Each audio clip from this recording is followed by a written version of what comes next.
കാലക്ഷേപം ചെയ്ത് ദുരിതമാർജിച്ചു പോകേലോ ചെയ്യുന്നത് ഈ മനുഷ്യർക്ക് പ്രകടം. മനുഷ്യങ്ങൾ തുല്യങ്ങളായിരിക്കും സമയത്തെങ്കിലേ മനുഷ്യ ജന്മത്തെ ലഭിക്കൂ.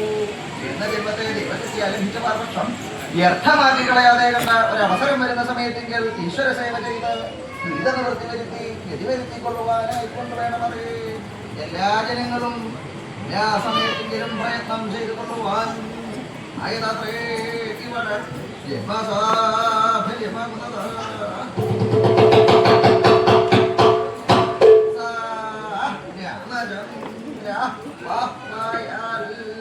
അവണ്ണമെല്ലാം ഇരിക്കുന്ന രാമചന്ദ്രൻ ഭഗവാന്മാരെ രക്ഷിക്കട്ടെ. രാമചന്ദ്രനോ എന്തിനാകുന്നത് ഇത്ര വളരെ സംശയിക്കുന്നത്? സൂര്യവംശാലങ്കാരഭൂതനായി ദശരഥാത്മകനായി സീതാവല്ലഭനായി ഭദ്രവത്സലനായിരിക്കുന്ന ഭഗവാൻ ശ്രീരാമചന്ദ്രനെ തന്നെയാണല്ലോ ഭഗവാന്മാരുടെ രക്ഷയ്ക്കായിക്കൊണ്ട് കൽപ്പിച്ചത്. ആയതുകൊള്ളാമല്ല ശിക്ഷ പരിപോലെ ബോധിച്ചു. ഇത്ര രക്ഷാസാമർഥ്യമുണ്ടായപ്പോൾ കതിരുവടിയെ പോലെ മറ്റാരും തന്നെ ഇല്ല എങ്കിലും ഉപണ്ണമെല്ലാം ഇരിക്കുന്ന ഭഗവാൻ ശ്രീരാമചന്ദ്രൻ എന്നല്ലോ പറഞ്ഞത്. ആയത് ഹേതുവായിട്ട് അവസ്ഥാഭേദം കൂടി കൽപ്പിച്ചിട്ടുണ്ടായിരുന്നു വാസനയ്ക്ക്.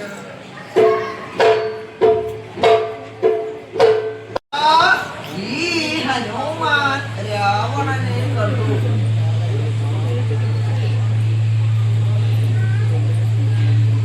ഈ ഹനുമാൻ എന്നൊക്കെ പറയാൻ പാടില്ല.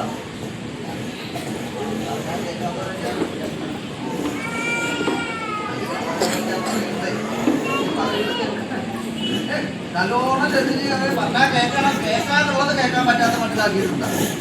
പറഞ്ഞാൽ കേൾക്കാനുള്ളത് ഉണ്ടല്ലോ, അത് അതുകൊണ്ട് പ്രയോജനമില്ല. അങ്ങനെ ആവരുതാ.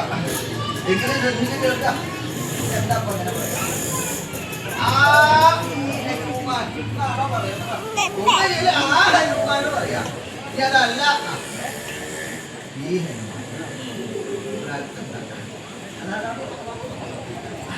അത് അങ്ങനെ പറഞ്ഞാലും വിരോധമില്ല. ഇത് രണ്ടും കൂടി പറയാം. അത് എന്താ അതിന്റെ ആവശ്യം? എന്റെ സംഗതി എന്താ എന്നാണെങ്കിൽ, അതായത് ശ്രീഹനുമാൻ ഇപ്പൊ രാവണന്റെ മുമ്പിൽ അവിടെ വന്നു. രാഘവ ചക്രവർത്തിയുടെ അടുത്തവിടെ എത്തി. അങ്ങനെ രാഘവ ചക്രവർത്തിയുടെ മുമ്പിൽ അവിടെ എത്തിയപ്പോ ഇത് എങ്ങനെയാ എത്തിയത്? ഹനുമാൻ അത്യത്ഭുതങ്ങളായിട്ടുള്ള അനവധി പ്രവൃത്തികൾ ചെയ്തിട്ടുണ്ട്. അത്ര വേഗം എളുപ്പത്തിൽ അങ്ങനെ എത്തിയെല്ലാം ഉണ്ടായത്. ഹനുമാൻ ചെയ്തിട്ടുള്ളത് ആശ്ചര്യകരങ്ങളായിട്ടുള്ള പ്രവൃത്തികൾ, അപൂർവങ്ങളായിട്ടുള്ള പ്രവൃത്തി.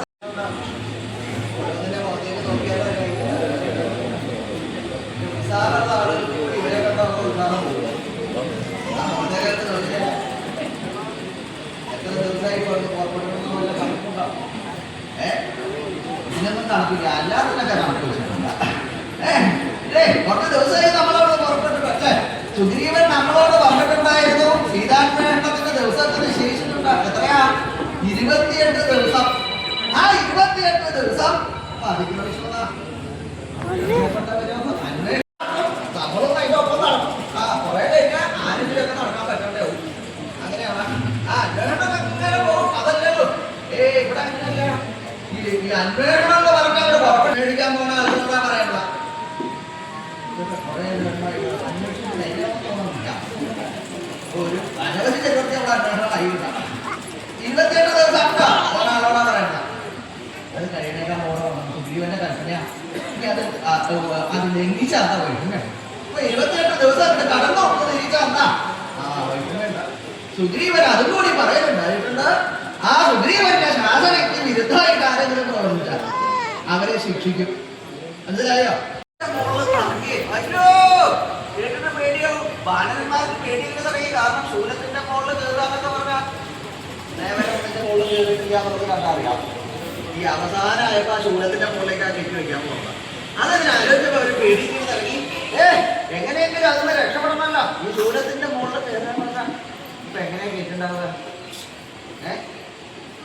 മലത്തിയിട്ടാണോ കേൾക്കുക? കമത്തിയിട്ടാണോ കേൾക്കുക? ഏത് പുറത്തുകൂടെ ഏത് ദ്വാരത്തിലൂടെ എത്ര വരങ്ങന്മാരെ നമ്മുടെ മുകളിലുണ്ട്. അതിന് വലിയ ശൂലം വേണ്ടതുണ്ട്. ഇതിനൊക്കെ വലിയ ശൂലം വേണം. ഒക്കെ കണ്ട് അതിനെയൊക്കെ സാധാരണ ശൂലത്തിൽ കയറ്റിയ ശൂലത്തിന് കേടുവരും നല്ലതാണ്. അതിനൊന്നും പറ്റില്ല. അപ്പൊ എന്ത് വേണം? അവിടെ വലിയ ശൂലം വേണം. നല്ലോണം ലോഹം ചെലവാകും. അതിന്റെ അവിടത്തെ ചെലവ് അങ്ങനെ ആ കണക്കാക്കിയിട്ട് ശൂലപ്പണിയൊക്കെ അവിടെ നടക്കേണ്ടാവും. ഇങ്ങനെ വാനരന്മാരെ കിടന്ന് മരിക്കേണ്ടി വരൂലോ. വേണ്ട, അങ്ങനെ ഒരു മരണം വേണ്ട. എന്തായാലും സിദ്ധി കൂടുന്നുള്ള ഉറപ്പായില്ലേ. ആ സ്ഥിതിക്ക് ക്ലേശം ഇല്ലാണ്ട് മരിക്കുക, കഷ്ടപ്പെടാണ്ട് മരിക്കുക. ഇപ്പോഴത് തോന്നി ഇറങ്ങിയത്. അല്ല, നേരത്തെ തന്നെ കഷ്ടപ്പെടാണ്ട് മരിക്കണം, അതാണ് എല്ലാവരുടെയും മോഹം. അപ്പൊ ക്ലേശം ഇല്ലാണ്ട് മരിക്കുക, അത്ര തന്നെ ക്ലേശം ഇല്ലാന്നേ ഉള്ളൂ. വേറെ എന്തെങ്കിലും മാർഗം ഉണ്ടോ എന്ന് ആലോചിച്ചപ്പോഴാണ് എന്താ ഒരു വഴിയുണ്ട്. ഈ ശൂലത്തിൽ കയറിയിട്ട് മരിക്കണേനേക്കാൾ ഭേദം അനശനം ദീക്ഷിച്ച് മരിക്കുക, പട്ടിണി കിടന്ന് മരിക്കണം. അങ്ങോട്ട് പോയാൽ പട്ടിണി കിടക്കാൻ ആരോ പറഞ്ഞു. പട്ടിണി കിടക്കാതിരിക്കാനാണ് കൊണ്ട് നടക്കുന്നത്. അപ്പൊ പട്ടിണി കിടക്കാനുള്ള വഴി അന്വേഷിക്കണതാ. ആ പട്ടിണി കിടക്കാണ്ടിരിക്കാനോ നോക്കല്ല, ഇവിടെ പട്ടിണി കിടന്നിട്ടായാലും സിദ്ധി കൂടുക. അപ്പോ അല്ലെങ്കിൽ തന്നെ സമയം കെട്ടിയ എളുപ്പത്തിൽ എങ്ങനെയെങ്കിലും സാധിക്കണം എന്നുള്ളതാണ് ഒരുവിധ ആളുകൾക്ക്. എന്നാ ഒരു വഴിയുണ്ട. അതെന്താ? ഭഗവത് കഥാശ്രവണം, ഈശ്വര കഥകൾ കേൾക്കുക. മുഴുവൻ കേൾക്കാൻ പറ്റുമെന്നുള്ളതാണ്.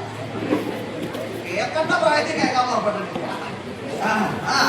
എന്നാലും തോന്നിയിട്ട് അതൊക്കെ കേൾക്കണം എന്നുള്ളതാണ്. അപ്പൊ ഭഗവത് കഥകൾ കേട്ടാൽ പാപം നശിക്കും. ആരാ കഥ പറയാൻ? ഞാൻ പറയാം. നിങ്ങളൊക്കെ ഇങ്ങനെ ഇവിടെ കേൾക്കാം. വെറുതെ ഇങ്ങനെ ദ്വാരത്തിലൂടെ കയറ്റി മറ്റേ ദ്വാരത്തിലൂടെ നോക്കാൻ പോരാ. പിന്നെയോ അത് മനനം ചെയ്യാം.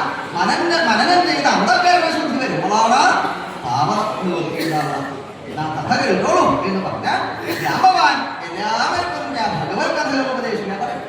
അങ്ങനെ രാമവാൻ ഭഗവത് കഥകൾ ഉപദേശിച്ചും കൊണ്ട് അങ്ങനെ ഇരിക്കുമ്പോഴാണ് വാനരന്മാർ കേട്ടുകൊണ്ടിരിക്കുമ്പോ സമ്പാദി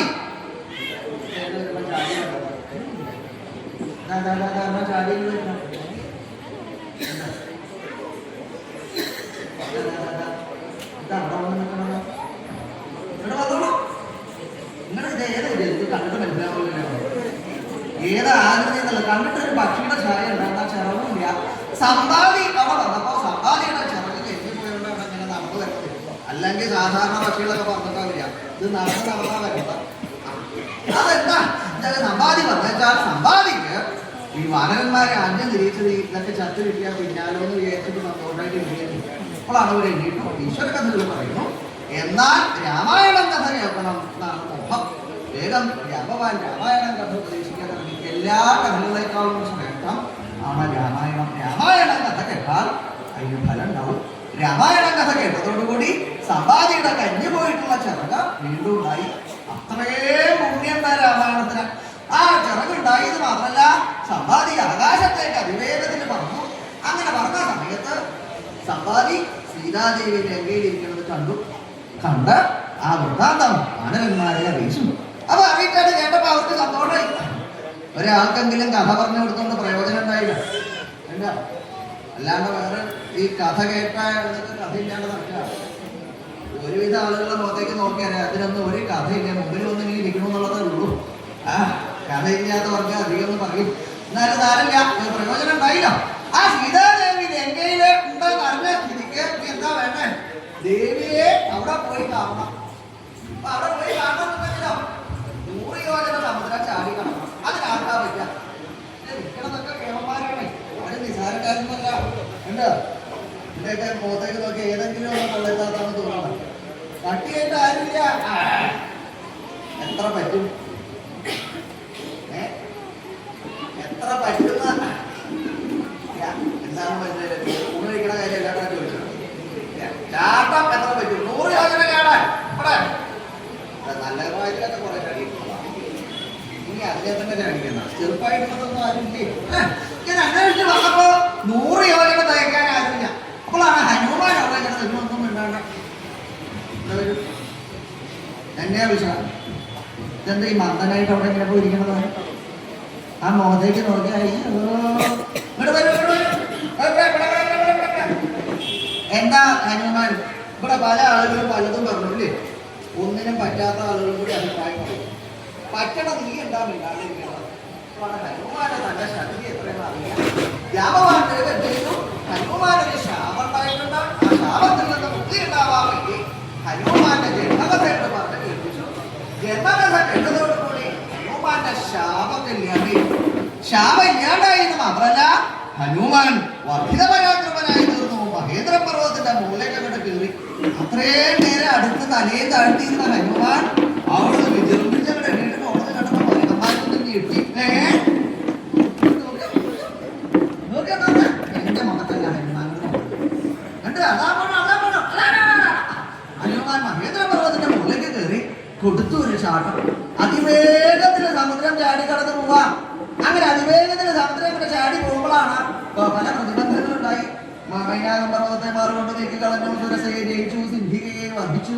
അങ്ങനെ ആദ്യം അസ്തമിക്കുന്ന സമയം സന്ധ്യയായി. അപ്പോഴാണ് ലങ്കയിൽ വന്നു. ഈ രാക്ഷസികളാണ് അധികം. രാക്ഷസന്മാർ എല്ലാ വർഗത്തിലും ഇപ്പൊ സ്ത്രീകളൊക്കെയാണ് എണ്ണത്തിൽ കൂടുതൽ. നമുക്കൊന്നുമില്ല. എണ്ണത്തിൽ മാത്രമല്ല, പൊണ്ണത്തിലും കൂടുതൽ അതൊക്കെ തന്നെയാണ്.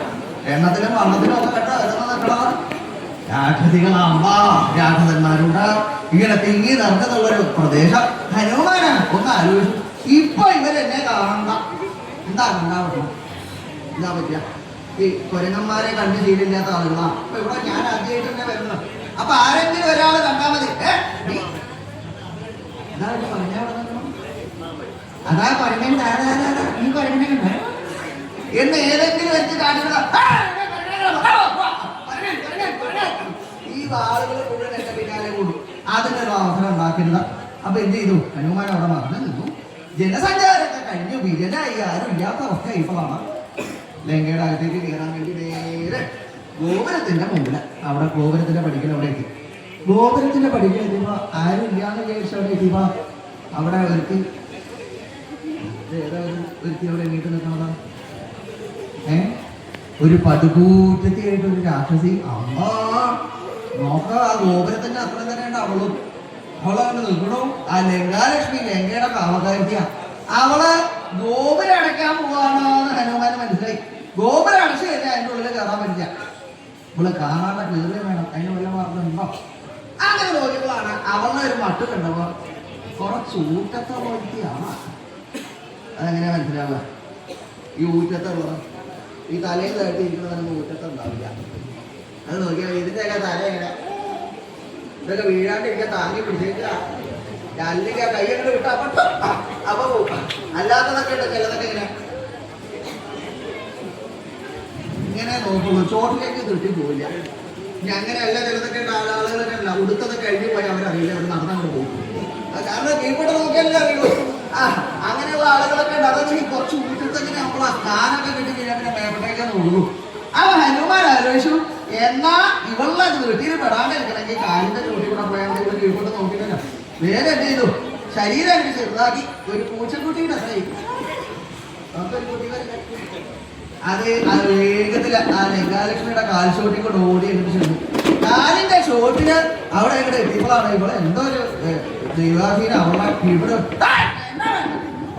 നോക്കിയപ്പോ ഒരു കുട്ടി പറഞ്ഞ് ഓടി വരിക. കയ്യിലുണ്ടായിരുന്ന ആ ചൂരക്കോല വടികൊണ്ട് ഹനുമാന്റെ പുഷ്പത്തിൽ അങ്ങനെ ഓടുന്ന ഹനുമാന്റെ പുഷ്പത്തില്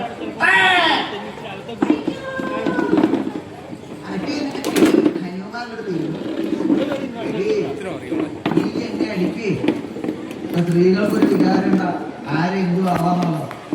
അഷ്ടലക്ഷ്മിമാരിൽ ഒരുത്തിയ വിജയലക്ഷ്മി ഹനുമാൻ തൊട്ടാ ഒരു ശാപമോക്ഷം ഉണ്ടാവും എന്ന് പറഞ്ഞിരുന്നു.